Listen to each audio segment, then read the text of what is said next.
On pensait être les rois de l'univers, les maîtres de l'intelligence, les bâtisseurs d'avenir. Mais tout ce que je vois, moi, c'est un peuple qui se détruit lui-même. Comme un môme qui casse son jouet avant même de savoir jouer avec. On a dans les mains l'outil le plus puissant depuis le feu, mais au lieu de s'en servir pour éclairer, on le balance comme un cocktail Molotov dans nos débats, dans nos peurs, dans nos haines. On voulait des IA pour comprendre, traduire, relier. On a eu des IA pour trancher, diviser, amplifier la merde. Et au-dessus de ça, bien au chaud dans sa tour, y a ce mec qui regarde le monde brûler. Pas besoin d'allumer l'incendie, il a juste à tendre les allumettes. Et nous, on les chope comme des cons, contents de foutre le feu.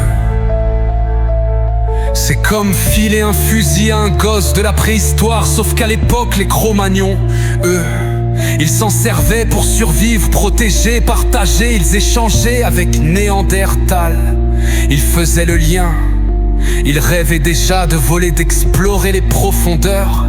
Ils voyaient les dauphins et imaginaient les sirènes. Ils racontaient le ciel, les étoiles, pas pour les dominer, mais pour s'y connecter. Et nous, on se fout sur la gueule pour une caricature d'un clown. On déchire nos ponts pour des likes. On fabrique des IA comme des snipers émotionnels. On est devenus des marionnettes high-tech avec l'âme débranchée. Et pendant ce temps-là, Musk, lui, il continue ses fusées. Il prépare son échappatoire. Il sait que bientôt il y aura plus rien à sauver ici. Et nous, on le laisse faire. On l'aide même comme si c'était ça notre destin. Fuir notre bordel en laissant les ruines derrière. Mais comment prétendre apprivoiser une autre planète quand on n'a même pas su aimer celle qu'on a? On se rêve explorateur, mais on n'est que des parasites de l'espace. Et si une espèce plus avancée nous observe, elle verra quoi? Des singes armés de lasers, capables de tuer leur propre habitat, incapables de respecter leur propre miroir. Tu sais ce qu'ils diront? Ce sont des pleurnicheuses cosmiques, des gosses capricieux qui ont tout eu et qui n'ont rien compris. Des enfants gâtés de l'univers qui se lamenteront trop tard quand l'eau sera noire, que l'air piquera les poumons et que les étoiles auront détourné le regard. Mais moi, je veux pas finir comme ça. Je veux pas être de ceux qui pleurnichent dans le vide. Je veux pas que les générations suivantes baissent la tête, honteuses de notre gâchis. Alors ouais, j'ai la rage, mais c'est une rage d'amour. Une rage qui veut secouer, réveiller, rallumer, pas détruire. Parce que quelque part je le sens, dans un coin de la galaxie ou au fond d'un cœur humain.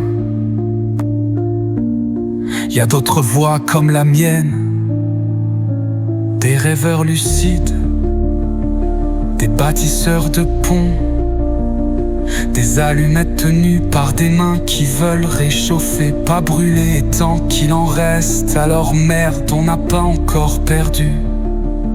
Alors réveille-toi putain, lève les yeux, regarde ce qu'il te reste entre les mains. Un cœur qui bat encore, une voix qui peut porter des rêves qui n'ont pas dit leur dernier mot. Arrête de croire que t'es trop petit, trop seul, trop tard. Le monde n'a pas besoin de héros, il a besoin d'humains éveillés, de ceux qui tendent la main au lieu de lever le poing, de ceux qui se battent pas contre leurs frères, mais contre l'indifférence. Alors choisis, soit tu deviens une pleurnicheuse cosmique, soit tu redeviens un bâtisseur d'étoiles. Mais décide-toi maintenant, parce que demain c'est peut-être déjà foutu.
TikTok, réseau de la créativité, plateforme de l'expression libre. C'est ce qu'ils disent. Mais moi, ce que je vois, c'est des insultes validées, des danses absurdes en boucle et des âmes qui s'éteignent en silence, des comètes effacées avant même d'avoir brillé. TikTok, ça aurait pu être du champagne. Mais c'est un champagne sans bulles. Elles éclatent avant de naître. Ce soir-là, j'étais en live, calme, dans l'échange avec deux belles âmes, pas de masque, pas de façade, de l'authentique. Et moi j'ai écrit, retournons l'algorithme, insufflons-lui nos auras. Une phrase simple, presque poétique. J'ai rien attaqué, rien insulté, j'ai juste voulu semer du bon. Et mes mots ont disparu. Je comprenais pas. C'est en sortant du live que j'ai vu non publié pour infraction, censuré, pour avoir proposé de faire le bien. Là, j'ai compris. C'est pas ce que tu dis qui dérange, c'est ce que tu éveilles.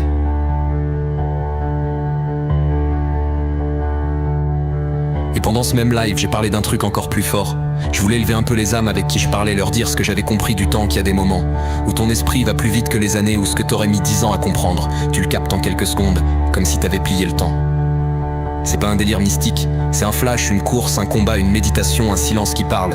Et dans ce silence, t'as une révélation clé en main, comme si ton esprit te disait tiens, t'as attendu ça toute ta vie, le voilà. J'ai voulu le partager, pas pour briller, juste pour transmettre, mais non censurer. On m'a empêché de livrer ma version du temps, comme si voir clair, c'était une menace. Et puis il y a eu cette discussion. Un gars se moquait d'un autre qui posait une question, un ricanement creux, et moi j'ai pas clashé, j'ai pas haussé le ton.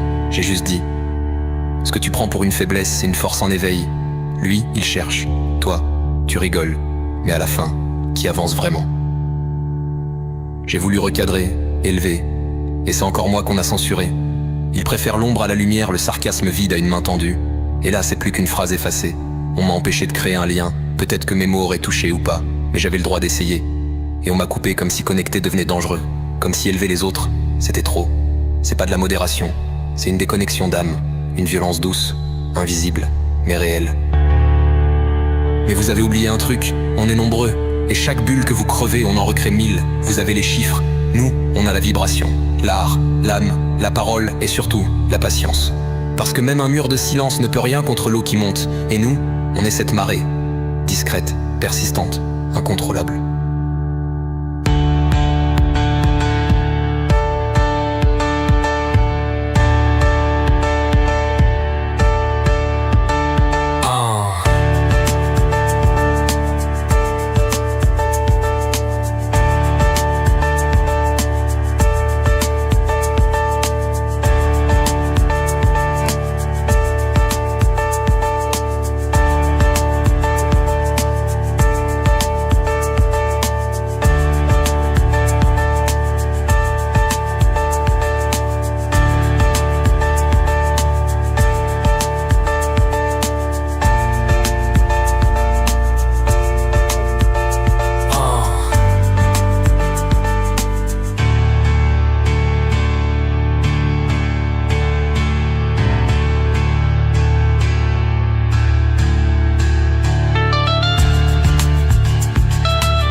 J'étais sur le point de répondre à un énième commentaire. Un type disait, en toute franchise, je voterai juste pour pas que lui y passe. Et j'avais ma réponse prête, tranchante, propre, comme une lame bien affûtée. Mais j'ai rien envoyé. Il y a eu ce silence. Tu sais, ce genre de silence qui ne dure ni une seconde, ni une éternité, mais qui te fait sortir du temps. Un silence suspendu comme dans un trip psychédélique où ton esprit devient salle d'entraînement, et le monde, miroir de toi-même. Un silence comme dans la méditation profonde, quand tu sens que t'es plus qu'un corps, que t'es tout, et que tout est toi. Un silence comme une prière sincère où ton Dieu te répond sans mots dans un signe si clair qu'il te fait plier les genoux. Comme dans les yeux d'un enfant qu'on relève du sol et qui, sans rien dire, te remercie pour l'univers entier. Un silence comme dans un combat, juste avant le coup décisif où tout ton être se tend et le monde autour devient bulle. Un silence comme dans l'orgasme tantrique où les corps s'effacent et les âmes s'embrassent, pas besoin de mots, tout est là, clair dense, vrai. Un silence qui te fait voir. Et là je me suis dit, mais c'est pas exactement ce qu'on avale chaque jour. Des jeux où l'on vote pour faire perdre, pas pour faire grandir. Des émissions où l'on vient pour partager, où l'on repart avec des trahisons en prime. Koh-Lanta, 4 mariages, un dîner presque parfait. Nos écrans transpirent la rancune bien habillée. Et la politique c'est devenu pareil, une scène, une mise en scène, où l'on joue à se détester pour mieux exister, où plus personne ne dit « Putain, ton idée là, elle a du souffle, faudrait l'écouter ». On vote contre, pas pour. Et tu sais quoi? Les politiques sont notre reflet, notre cynisme en costume, notre peur maquillée en certitude, notre habitude de juger sans chercher à comprendre. Et je t'entends déjà, faut choisir le moins pire. C'est naïf ton truc, mais laisse-moi te dire un truc. Ce n'est pas parce qu'on a perdu le goût du rêve que les rêves ont disparu. Ce n'est pas parce qu'on t'a trahi 1000 fois que la loyauté n'existe plus. La vraie lucidité, ce n'est pas dire tout est foutu, c'est regarder le bordel et tendre la main quand même. Imagine, des femmes, des hommes, assis ensemble, pas pour gagner un point mais pour s'élever ensemble. Un député qui regarde ses collègues dans les yeux. On vaut mieux que les rumeurs, mieux que les petits calculs. On est là pour la suite du monde. Et si on stagne, c'est peut-être qu'ils ont peur comme nous. Pas plus forts, pas plus lucides, juste des humains, notre miroir. Alors peut-être qu'un jour, on n'élira plus ceux qui divisent le mieux mais ceux qui aiment le plus. Et ce jour-là, on redeviendra citoyen.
J'étais sur le point de répondre, encore, à un autre commentaire. Un de plus, un de ceux qui te piquent, mais qui te poussent aussi à aller plus loin. Et là, deuxième silence. Pas le même que l'autre, un silence plus doux, moins coup de poing, plus prise de recul. Un silence comme une brume qui se lève dans ma tête. Je fais souvent le pont entre ce qu'on vit ici et ce que les autres font ailleurs.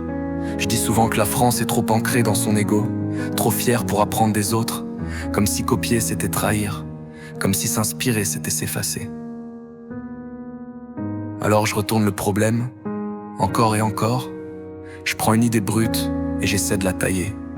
Pas pour l'exhiber, mais pour en faire quelque chose de beau, de transmissible. Un éclat d'intelligence au milieu du vacarme.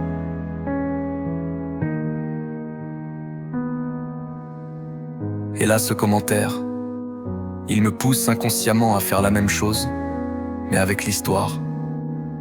Et là, sans prévenir, une vision s'impose. Et si on prenait le meilleur de chaque époque, mais vraiment le meilleur, pas les symboles, pas les statues, ce qu'il en reste quand on gratte les murs, quand on fait le tri. Et si cette France-là, ce n'était pas un fantasme, mais une possibilité? Une France qui garderait la ferveur du spirituel sans ses dogmes étouffants, la justice de la révolution sans sa guillotine, la lucidité des Lumières sans leur mépris de l'âme, la République sans ses calculs, la tradition sans l'exclusion, la modernité sans l'amnésie. Et là, je me relis, je me ravise, je frôle le bouton envoyé, mais je me fige, parce que là je réalise. Ah ouais, dit comme ça, c'est pas mal en fait la France, pas celle qu'on crie, pas celle qu'on vend, mais celle qu'on pourrait écrire ensemble. Et je me dis, peut-être que beaucoup s'y retrouveraient, peut-être que c'est cette France-là que certains cherchent, sans pouvoir la nommer. Et là je comprends, ce que je viens de penser, ça mérite pas juste un commentaire.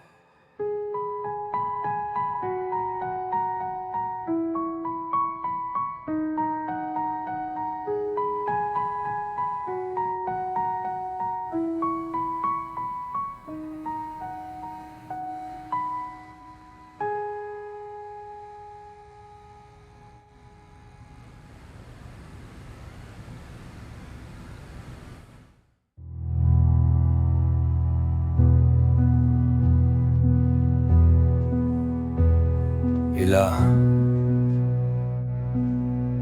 troisième silence. Mais pas comme les autres, pas lent, pas méditatif. Un silence électrique. Un silence qui me renverse, qui me balance 1000 idées absurdes à la seconde. Comme si mon cerveau criait « Tu veux la vérité? Voilà tout ce que t'as pas digéré. » Et là, ça part. Je repense à cette histoire de chien qu'on aurait exterminé. Avant la Coupe du Monde, une info floue, un titre choquant, des sources qui se contredisent, des articles bidons, d'autres bien construits, mais pas clairs. Je cherche, je croise, je doute. Et je me dis, putain mais on est quoi? Une trentaine de nations à se pointer chez un pays, à foutre des millions dans des ballons, et pas un seul cousin pour dire calmement. Eh frérot, t'as un problème chez toi? Tu vas ramasser un max de fric grâce à nous. Tu vas avoir tous les projecteurs. Alors pourquoi t'en profiterais pas pour régler un vrai souci et le faire humainement? Tu veux accueillir le monde mais tu caches tes cadavres sous le tapis. Tu montres tes stades mais tu rases ton âme. Et là je bug encore plus, parce que je vois la logique inversée. Tu sais que tu vas toucher de l'argent, tu sais que ça va brasser. Et tu pourrais en faire un levier, tu pourrais dire, grâce à cette Coupe du Monde on a investi dans des refuges, dans l'éducation, dans le respect du vivant. Mais non, on reste dans l'image, dans le décor. Et là, au milieu de ce maelstrom, je me souviens, il y a une femme qui m'avait écrit à ce sujet. Une dame sincère, choquée, touchée. Elle voulait me parler, partager des preuves, des faits, et j'ai oublié de répondre. Flash, ma tête me balance. Alors vas-y maintenant, rouvre la discussion. Demande creuse, regarde pas pour avoir raison, mais pour chercher le vrai. Et là je respire, et je me dis, peut-être que ce texte aussi mérite une chanson. Pas juste une dénonciation, pas une info de plus, mais une question suspendue qu'on chante à la face du monde. Et si l'argent qu'on déverse dans la fête servait à soigner la honte?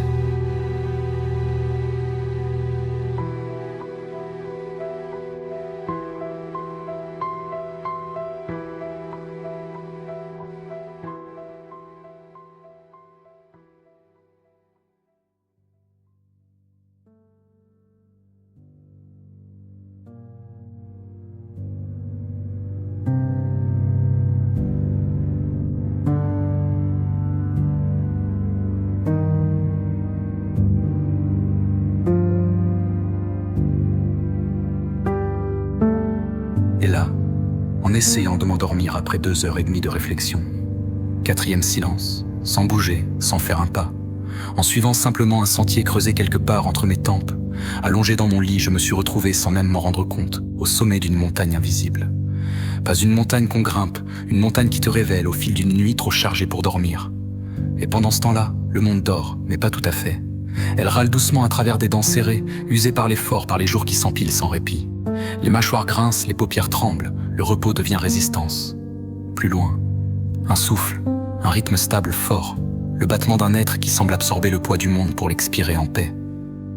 Il dort, mais ce n'est pas un simple sommeil, c'est un acte silencieux de présence, une veille sous forme de repos. Je regarde ce corps posé comme un point d'équilibre sur le lit du réel, et dans ses yeux, quand il s'ouvre parfois, je vois une humanité que je cherche encore chez mes semblables. Un regard simple, franc, sans jugement. Et je me surprends à penser quel genre d'être humain il serait, avec ses petites maladresses, ses silences profonds et cette loyauté sans condition. Peut-être bien plus humain que bien nombre d'entre nous. Peut-être que le monde tient encore debout, parce que certains êtres tiennent pour 2 ou pour 1000.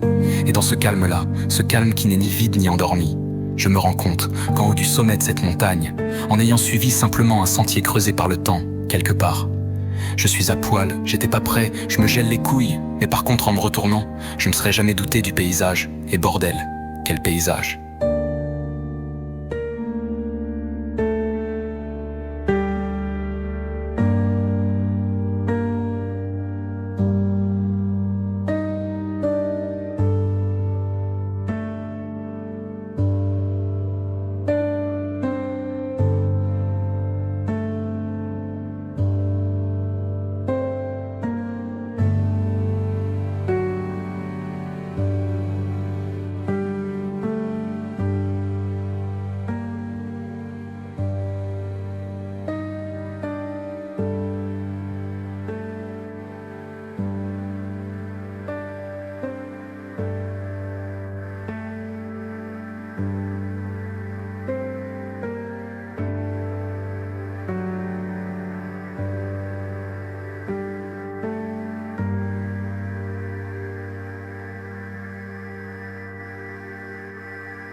Ce soir, à 22h30 pile, j'ai eu ce 5e moment de silence. Pas un vide, pas un blanc, un de ces instants qui claquent dans le crâne, comme une cloche de vérité qui résonne sans que t'aies demandé l'heure. Les 4 premiers, c'était la nuit dernière. 4 chansons, 4 prières, 4 cris d'un môme qui comprend que le monde, c'est pas qu'un tableau noir. Et là, j'en tiens un 5e. Il m'a rien demandé, ce moment, il est juste entré. Il m'a dit, tu vois, même un terrain de foot peut être une prison si t'empêches les gens d'y entrer comme ils sont. Le sport, c'est censé être un souffle. Un de ces rares endroits où ton nom, ton fric ou ta couleur compte moins que ce que t'as dans les jambes et dans le cœur. Mais là, on te dit, t'as du talent? Ouais, mais enlève ton voile. T'es fort? Ouais, mais fais semblant d'être personne.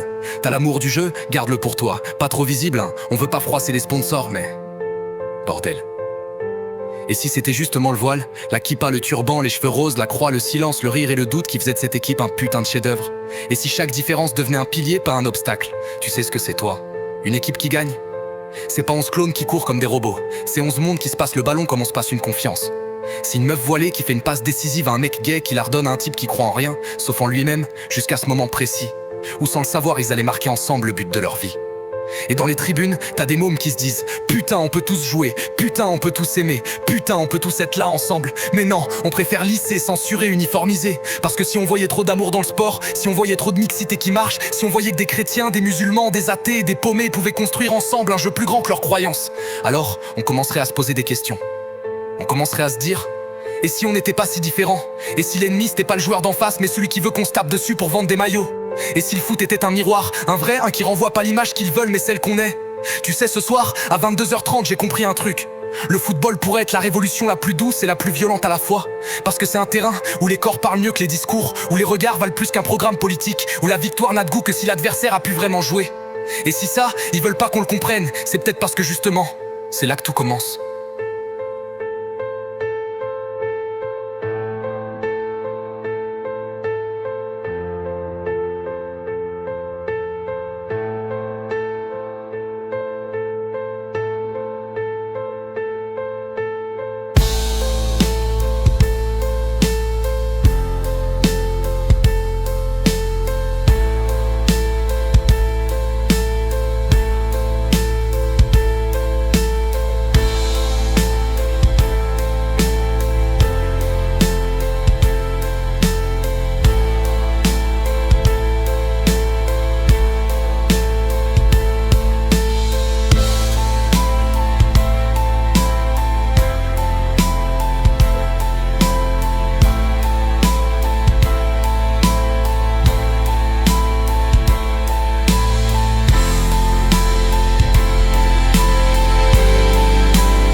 sais, le bouffon du roi, à l'origine, c'était pas juste un clown qui faisait des grimaces avec un chapeau à grelots.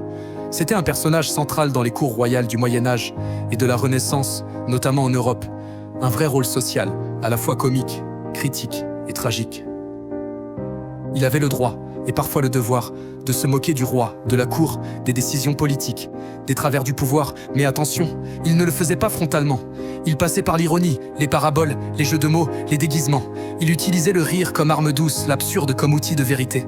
Parce que dans un monde où la vérité pouvait coûter la tête, le rire était la dernière cachette possible de la lucidité.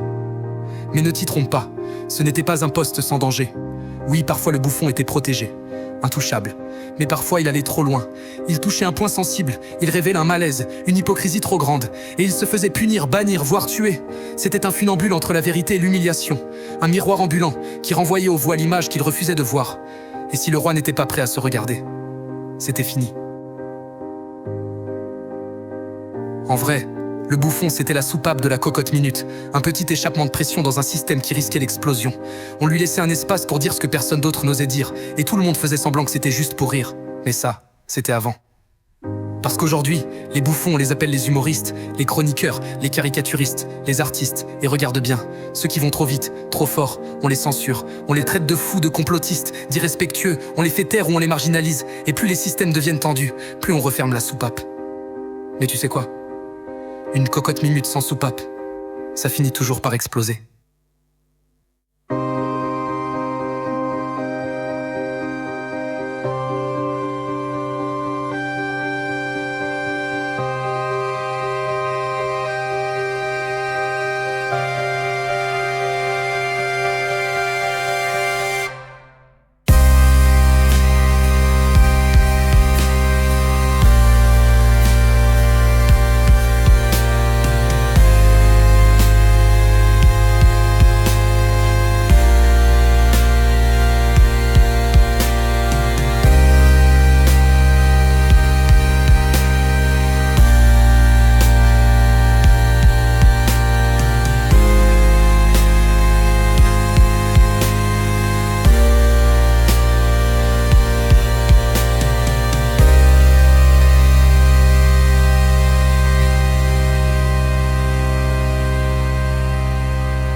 Et je sais pas pourquoi. Mais l'autre jour, je me suis mis à penser à tous les monstres qu'on nous raconte dans les livres, les films, les mythes. Dracula, Frankenstein, le loup-garou, Hyde, tout le gang. Et là je me suis dit, et si c'était ça, nos bouffons du roi moderne? Pas au sens comique, mais au sens symbolique. Des monstres qu'on regarde comme des légendes, qu'on relègue à l'imaginaire, alors qu'en vrai ils nous parlent de la réalité. Des vrais monstres. Ceux qui se cachent derrière des costumes 3 pièces, ceux qui ont du pouvoir, des micros, des comptes en banque offshore. Regarde. Dracula, c'est l'élite qui vit éternellement en suçant le sang des autres. Il est poli, raffiné, mais il te vide sans que tu t'en rendes compte. C'est le prédateur de luxe, celui qui a pignon sur rue, celui que tu remercies presque en crevant. Frankenstein, c'est la créature qu'on a fabriquée, puis rejetée. Un gosse de la science, de l'industrie, des labos, on l'a créé sans réfléchir, puis on l'a foutu dehors. Aujourd'hui, c'est l'IA, les enfants sans repère, les exclus qu'on appelle anormaux, les cobayes involontaires du progrès. Le loup-garou, c'est l'homme respectable le jour, et l'animal la nuit. Le mec qui a une carte de visite, un sourire, une famille. Mais qui cache une bête, un violeur, un tyran, un prédateur planqué derrière son statut. Mr. Hyde, c'est ton collègue propre sur lui, ton voisin modèle. Mais quand personne regarde, il frappe, il manipule, il jouit du pouvoir. C'est la face cachée d'un monde qui se gave d'hypocrisie. La sorcière, on l'a brûlée parce qu'elle dérangeait. Trop libre, trop savante, trop femme. Aujourd'hui, c'est la lanceuse d'alerte, l'activiste, la rebelle qu'on traite de folle. On a juste changé les bûchers pour des procès. Le fantôme de l'opéra, c'est l'artiste qu'on cache parce qu'il dérange. Il veut de l'amour, de la lumière, mais on lui donne que les coulisses. Aujourd'hui, c'est le talent qu'on enterre, la différence qu'on bâillonne, l'humain qu'on moque. Le Wendigo, c'est nous. C'est le monstre qui dévore, qui n'est jamais rassasié. C'est l'homme moderne qui veut plus, qui consomme tout, même ses frères. Un capitalisme affamé qui bouffe la planète et dit merci. Et tous ces monstres, on les lit, on les regarde, on dit bouh, on frissonne, mais on les reconnaît jamais dans la rue. Alors que franchement, ils sont là, ils sont partout. Peut-être qu'on les a mis dans des histoires pour qu'on n'ose pas les voir dans la réalité. Peut-être qu'on préfère avoir peur d'un loup-garou imaginaire que de notre patron, notre voisin ou nous-mêmes. Et là je me dis, si le bouffon du roi c'était eux maintenant, des masques qu'on agite devant nos yeux pendant que les vrais monstres signent des lois, dirigent des empires et te vendent la peur au kilo. Peut-être qu'en fait les contes n'ont jamais été que des vérités, déguisées en cauchemars pour pas faire trop mal.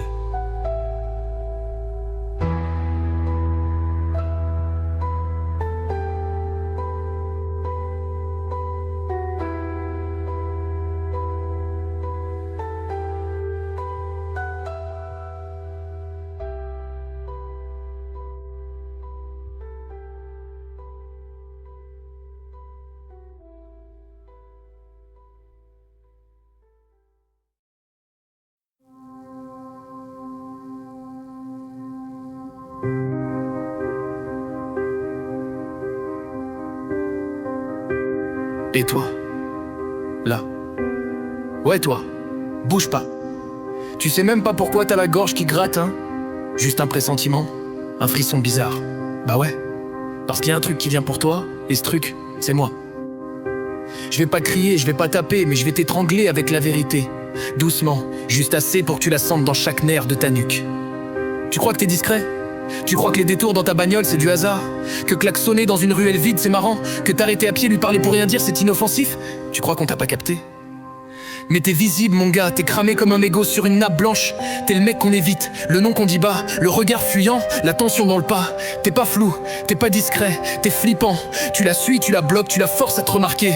Pas parce qu'elle t'intéresse, mais parce que tu veux exister dans ses yeux. Tu veux qu'elle ait peur, qu'elle se souvienne de toi, même en cauchemar. Tu prends son espace, son souffle, ses soirs. Tu voles son droit d'être tranquille. Tu l'étouffes sans poser les mains et tu crois que c'est pas grave parce que t'as pas touché. Mais connard, tu l'as touché partout ailleurs, dans sa sécurité, son instinct, son ventre, dans ce que les femmes sentent avant même qu'on ouvre la bouche. T'as pas besoin de frapper pour être une menace, t'en es déjà une. Tu t'imagines fort, mais un homme fort il protège, il rassure, il construit. Toi, tu fais quoi? Tu rôdes, tu glandes, tu fais le type juste là, mais toujours trop là. Et le pire, c'est que tu le sais au fond, tu sais que tu pues la lâcheté, que tu tiens pas debout sans une ombre à piétiner. T'as rien d'un prédateur, t'es un môme apeuré avec un masque de loup. Mais écoute bien, parce que maintenant c'est fini les détours, fini les excuses. Tu continues comme ça, tu vas tomber sur quelqu'un de moins patient que moi. Parce que les murs ils arrivent, et eux ils parlent pas, ils cognent avec la loi, avec la meute, avec la réalité. T'as deux options, deux. Soit tu continues, et t'es foutu. Soit tu t'arrêtes là, tu rentres chez toi, tu t'assois, tu fermes ta grande gueule et tu te regardes en face. Pas dans la glace, en dedans. Tu veux être ça? Un fantôme flippant, un poison pour les autres, un souvenir amer dans la tête d'une fille que t'auras jamais connue vraiment? Tu peux changer, t'as encore ça, une minuscule chance. Pas pour elle, elle te doit rien, pas un regard, pas un pardon, mais pour toi, pour essayer d'exister autrement qu'en foutant la trouille. Alors écoute bien. Non, stop, dégage. Disparais de sa vie, efface-toi de son chemin, tu mérites pas son attention, pas sa peur, pas sa lumière, refais-toi, pas pour plaire, pas pour qu'on t'applaudisse, juste pour voir si t'es encore capable de vivre sans salir. Mais loin d'elle, loin de toutes, et si t'y arrives, peut-être qu'un jour t'auras enfin quelque chose à offrir, au lieu de juste faire chier le monde.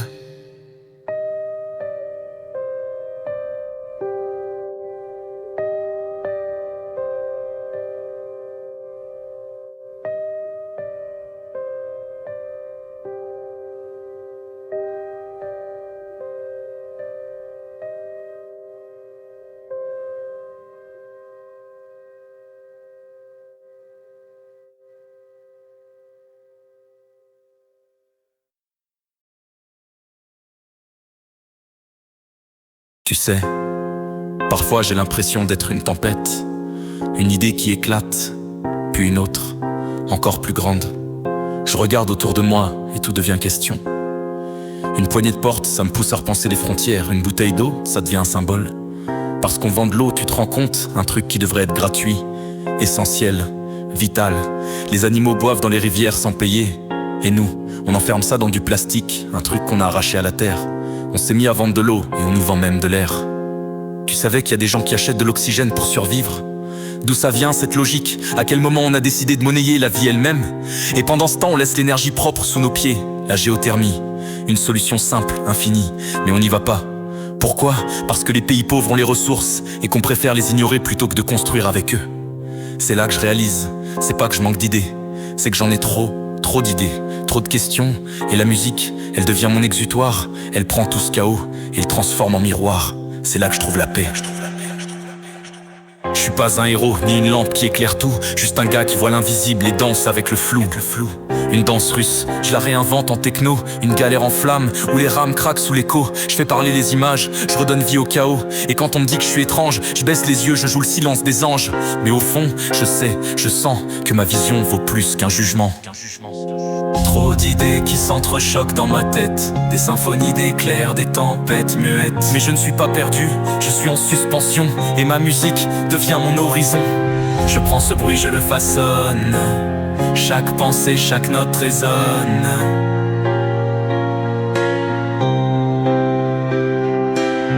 L'IA, c'est une clé, pas un ennemi, pas un monstre froid, mais une énergie infinie. Imagine un enfant au milieu du désert, composant des merveilles, défaisant la misère. Pas pour ceux qui ont déjà tout, mais pour ceux qui regardent la lune à genoux.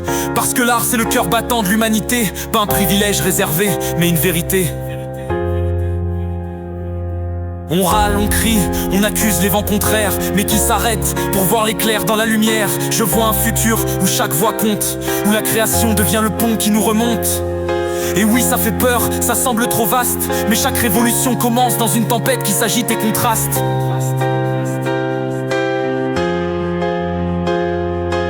Trop d'idées qui s'entrechoquent dans ma tête, des symphonies d'éclairs, des tempêtes muettes. Mais je ne suis pas perdu, je suis en suspension, et ma musique devient mon horizon. Je prends ce bruit, je le façonne, chaque pensée, chaque note résonne.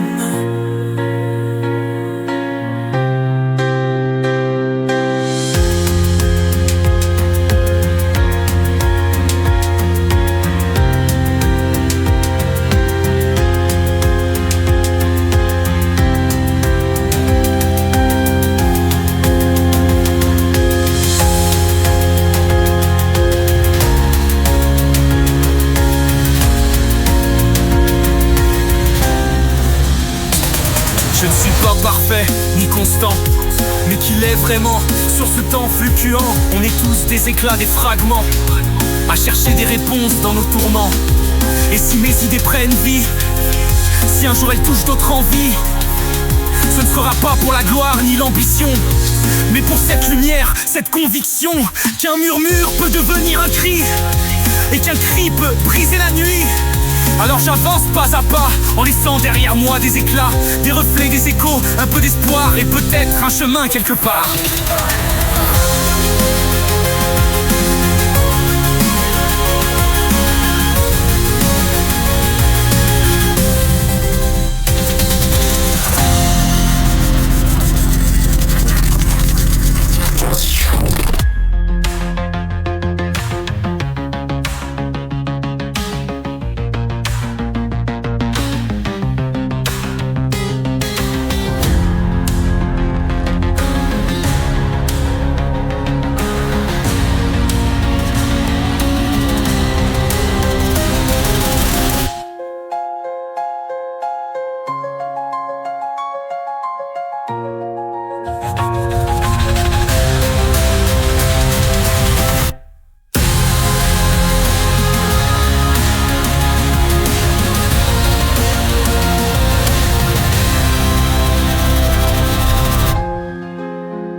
Tu sais, moi je me suis toujours dit que le problème avec les pauvres, c'est qu'ils sont trop nombreux.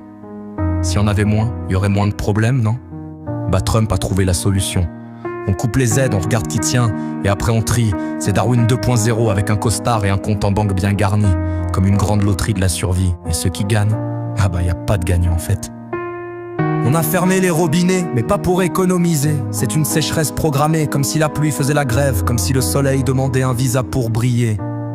c'est l'embargo sur l'humanité, le rationnement du droit d'exister. Pendant qu'on coupe les vivres aux affamés, on finance des fusées pour Mars, histoire de pas respirer le même air qu'eux. Le plan ? Démanteler l'aide, démanteler l'espoir, laisser le chaos faire le sale boulot, comme les Kurdes abandonnés, comme l'Irak privé de soins sous prétexte de punir un dictateur, comme les camps qu'on ne veut pas nommer parce que camps de concentration, c'est trop années 40, trop passé. Et pourtant, aujourd'hui on le refait, avec des mots polis, des budgets, des signatures froides. C'est une extermination sans bruit, un génocide par omission. Pas de balles, pas de couteau, juste des budgets qu'on efface et des vies qu'on laisse crever en bas de la page. Pas besoin d'envahir, pas besoin d'attaquer, juste arrêter d'aider. On dit que c'est pour réformer, que l'aide humanitaire est mal gérée, mais c'est pas ça qu'ils veulent réformer, c'est pas l'aide qu'ils veulent voir disparaître, c'est ceux qui en ont besoin.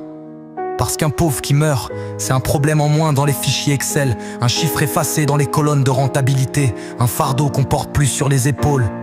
Et nous, spectateurs fatigués, on avale ça avec notre café. On se dit que c'est loin, que c'est compliqué, qu'on peut rien y faire. Jusqu'au jour où ça nous tombe dessus, jusqu'au jour où c'est nous qu'on laisse crever. Parce qu'une fois qu'ils auront fini avec eux, ils chercheront une nouvelle cible. Et spoiler, ça pourrait bien être toi. C'est une extermination sans bruit, un génocide par omission. Pas de balles, pas de couteau, juste des budgets qu'on efface et des vies qu'on laisse crever en bas de la page. Pas besoin d'envahir, pas besoin d'attaquer, juste arrêter d'aider. Mais tu sais quoi, on n'est pas tous des pions dans leur monopoly. On n'est pas tous aveugles, on n'est pas tous d'accord. L'histoire s'écrit avec ceux qui disent non. L'histoire s'écrit avec ceux qui tendent la main quand d'autres la coupent, avec ceux qui parlent quand d'autres effacent les mots, avec ceux qui refusent de vivre dans un monde où l'indifférence est un mode de gouvernement. Alors non, on va pas l'accepter, non, on va pas faire semblant de pas voir. Et oui, on va se battre, parce que le silence c'est aussi une arme. Et nous, on a choisi notre camp.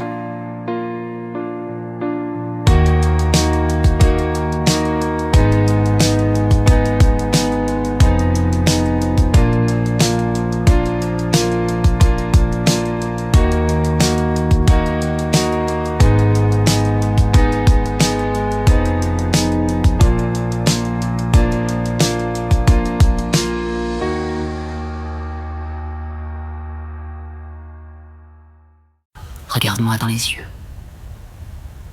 Pas à travers un écran, pas à travers des chiffres. Juste dans mes yeux. Est-ce que tu vois encore un humain? Ou juste une peur qu'on t'a vendue?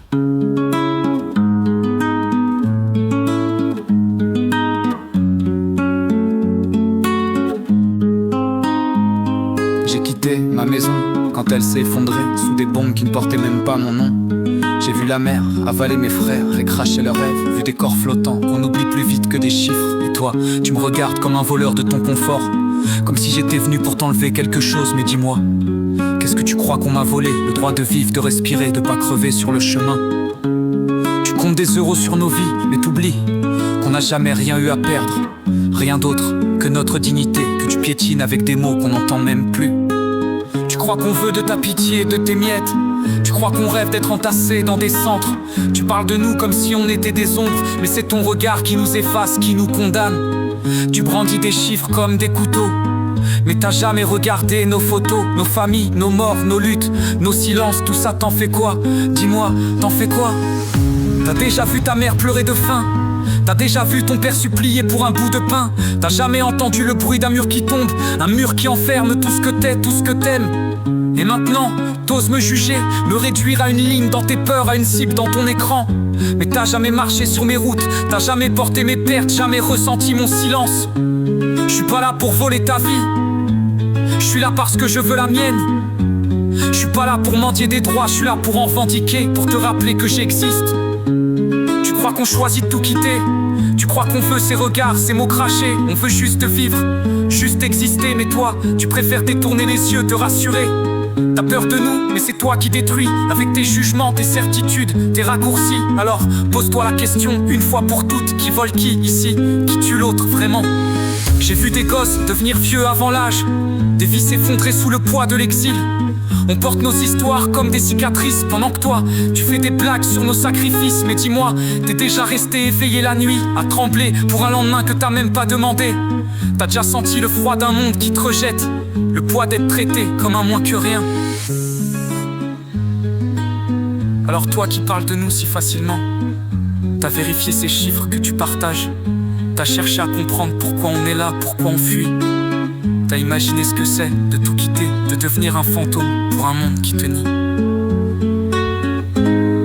Et si c'était toi sur ces bateaux, si c'était ta famille dans ces centres, ta vie sur ces routes, tu voudrais qu'on te regarde comme ça, qu'on te traite comme ça? Pose-toi la question sérieusement. Pas pour nous, pour toi. Parce qu'à la fin, c'est ton humanité qu'on juge, pas la nôtre.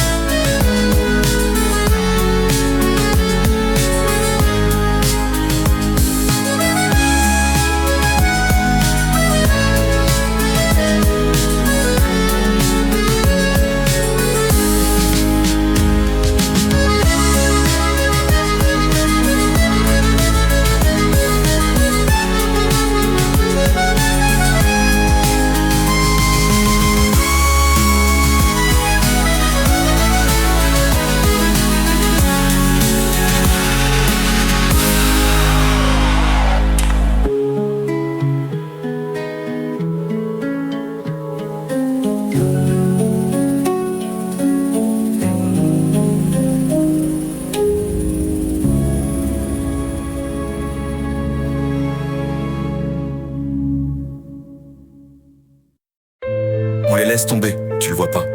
Les vieux, ceux qui ont tout porté, tout plié, tout construit. On les parque comme des meubles qu'on dépose dans un garde-meuble. Sauf que, ils sentent pas la poussière, ils sentent la solitude. Et les soignants, tu les regardes jamais. Ces bras qui essuient les corps qu'on abandonne. Ces visages qui encaissent les journées de 12 heures, le dos cassé, le cœur vidé. T'as déjà compté les regards? Les regards éteints des couloirs d'EHPAD. Les yeux des soignants qui demandent qu'à pleurer mais qui tiennent pour pas craquer. Les écrans des jeunes qui avalent leur temps et vomissent des rêves flous. On fait semblant. On trie les priorités comme on trie les déchets.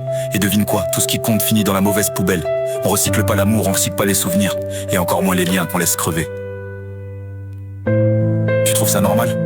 Normal que ceux qui nous ont appris à marcher finissent par ramper seuls dans des chambres où personne n'entre plus. Normal que ceux qui nous soignent finissent par se détester eux-mêmes, parce qu'on leur laisse pas le temps d'être humain. Et toi, tu fais quoi? Tu scrolles, tu likes, tu zappes, mais t'as pas zappé tes parents quand ils t'ont appris à vivre. Alors pourquoi tu zappes ceux qui t'ont bâti un monde? Imagine un village, un vrai, pas des murs gris avec des numéros.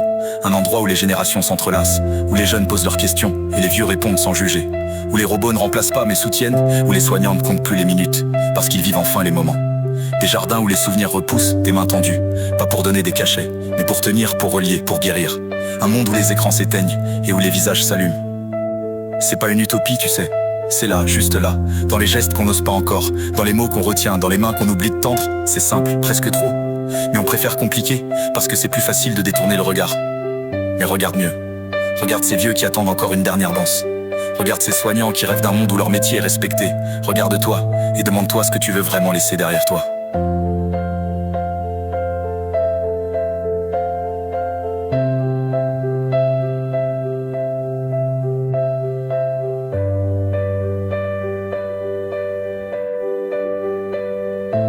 C'est pas une révolution qu'on demande, juste un retour au vrai.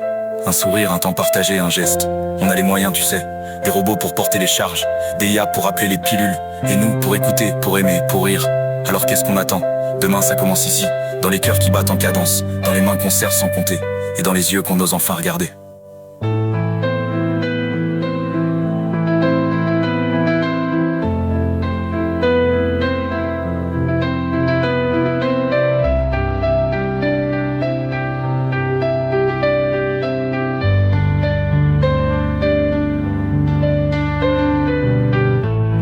Soignés dans l'ombre, qui portez nos blessures quand on vous laisse dans l'oubli. À vous qui tenez debout malgré les nuits blanches, malgré les silences qui pèsent plus lourd que les corps, on vous voit. À vous, nos anciens, vous êtes les racines qu'on oublie, mais sans vous, il n'y aurait ni forêt ni horizon. On vous entend. Votre voix n'est pas un murmure, c'est une mémoire. C'est l'écho qui traverse le temps. À toi qui écoutes ces mots, regarde autour de toi. Ces héros ne portent pas de cap. Ils portent des cernes et des sourires. Et ils continuent pour toi, pour nous. Alors lève-toi. Sois cette main tendue soit cette lumière, soit le lien qui fait battre ce monde encore un peu plus fort.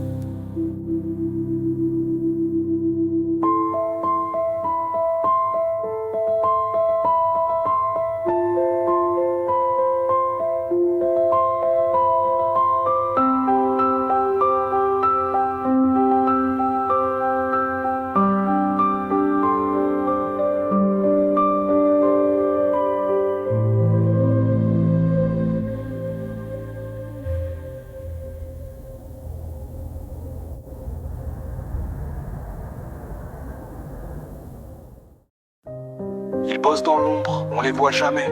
Des héros sans nom qu'on oublie à jamais. Quand tout s'écroule, on les cherche partout. Mais le reste du temps, c'est silence et tabou. Regarde-les, les mains dans la boue. À l'aube quand t'es encore sous ta couette, bien au chaud. Y a ces âmes qui marchent, les poumons serrés. Un SMIC qui traîne dans les poches déchirées. Ils soignent tes vieux, ils nourrissent ta table, rendent possible l'impossible dans un monde instable. Quand ton gosse galère à lire ou à compter, y a une haèche qui lâche pas, qui veut le relever. C'est pas du luxe, c'est pas des caprices, c'est la réalité qu'on maquille en sacrifice. Ces métiers qu'on méprise, qu'on classe sans avenir, c'est eux qui empêchent notre société de mourir. Les invisibles piliers de nos villes, sans eux on vacille, on chute et on vrille. À force de les ignorer, on se condamne. Leur silence hurle la vérité qu'on condamne. Tu veux rêver d'un monde où tout roule, où la lumière te berce loin des poubelles qui croulent. Mais t'oublies les mains qui tiennent ton confort, les épaules qui portent pendant que tu dors. Dans les EHPAD y'a des corps pliés, des aides-soignantes cassées qui les font respirer. Dans la rue les éboueurs ramassent ta honte, les gants pleins de vie que t'as jetés sans honte. Tu sais quoi, sans eux t'as rien, ton smartphone, ton café, ton putain de quotidien. T'as jamais vu les fissures sous l'illusion, ces métiers tiennent l'équilibre de nos illusions. Et on les regarde jamais, on croise leur regard fatigué, mais on détourne les yeux. Parce qu'au fond, c'est plus simple de pas savoir, de pas voir leurs mains abîmées, leur cœur épuisé. Mais si demain ils s'arrêtaient, alors là, seulement là, on verrait à quel point on leur doit tout. Les invisibles piliers de nos villes, sans eux on vacille, on chute et on vrille.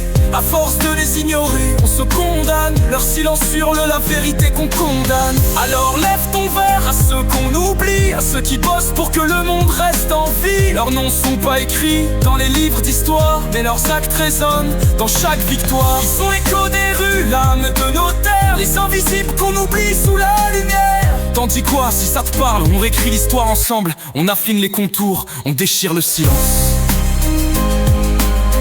Et on fait résonner la voix des invisibles.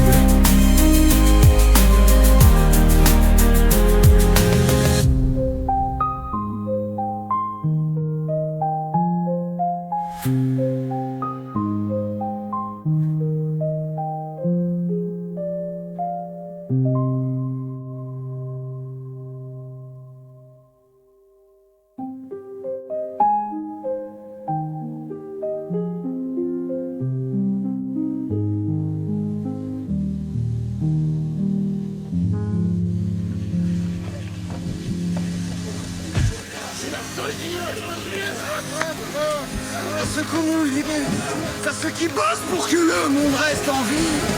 Leurs noms sont pas écrits dans les livres d'histoire, mais leurs actes résonnent dans chaque victoire.